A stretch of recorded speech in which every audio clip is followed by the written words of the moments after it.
आज आहे संडे, तर नेहमीप्रमाणे देवांचे पप्पा देवांची नखं कापतायत. तर देवांश म्हणतो, "बसून तरी काय करू? आता तर मी झोपून जातो. मग तुम्ही काय ते आपले नखं कापा." तर ह्या दोघांचं काहीतरी असं चाललंय. तर म्हटलं, "हे दोघांची काहीतरी मस्ती चालू देत." मी लागली माझ्या स्वयंपाकाला. तर आज स्वयंपाकाला मस्त असा मेनू आहे, जो देवांशने कालच ठरवून दिला होता, की "मम्मी मला उद्या पाहिजे." तर म्हटलं, "ठीक आहे बाळा." आता मुलाने म्हटल्यावरती काय करणार? बनवून तर द्यायचंच आहे. तर आज दरवेळी मी हे पीठ ना स्वतः घरी बनवते, पण ह्यावेळी काही मला जमलं नाही. तर मग ह्यांना म्हटलं, की "चला मग विकतच घेऊन या." तर मस्त असं गरम पाणी घेतलं आणि छान असं पीठ मळून घेतलं. तर आज मी मस्त बनवते आमच्या मालवणी पद्धतीचे कोंबडी वडे. तर पीठ असं छान असं मळून घेतलं आणि इकडे वाटण पण काढून घेतलंय, कारण ते चिकनला लागणार आहे.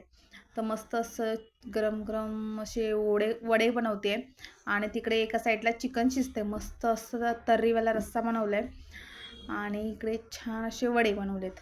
तर आजचा देवांचा मेनू खूप छान झाला होता. तर छान चिकनला उकळी आली आहे, तर इकडे मस्त असे गरम-गरम वडे छान झाले आणि जेवणचं मेनू बघा खूप सुंदर झालं आहे. देवांशच्या पप्पाने देवाला काही थाराच होत नव्हता. तर मस्त असं जेवण झाल्यावर म्हटलं जर थोडं झोपूया, पण हा पसारा बघून तर काही झोपच येईना. डोळ्यासमोर सारखा हा पसारा दिसत होता. तर म्हटलं जाऊ दे, झोपण्यापेक्षा आपण सगळे आपली कामच आवरून घेऊया. तर म्हटलं पटापटा भांडी वगैरे घासून घेतली. हे बघा कसं किचन स्वच्छ वाटतंय. आता कुठे जरा बरं वाटलं. आता म्हटलं जरा कपडे पण नीट करून घेते.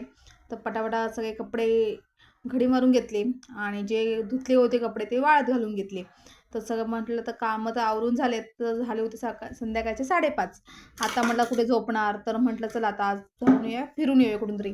तर आम्ही गेलो होतो माझ्या नंदेकडे. तर तिची छोटीशी मुलगी आहे. तर मामाची आणि भाचीची मस्त चालली होती. तर भाची काय मामाला भावच देत नव्हती. मामा तिची कळ काढतोय, पण काय तिला भावच देत नव्हती. तर बघा, ते देवांचं तर काय चाललंच असतं. मग घरी येऊन आम्ही बघितला बिग बॉस. असा गेला आमचा दिवस.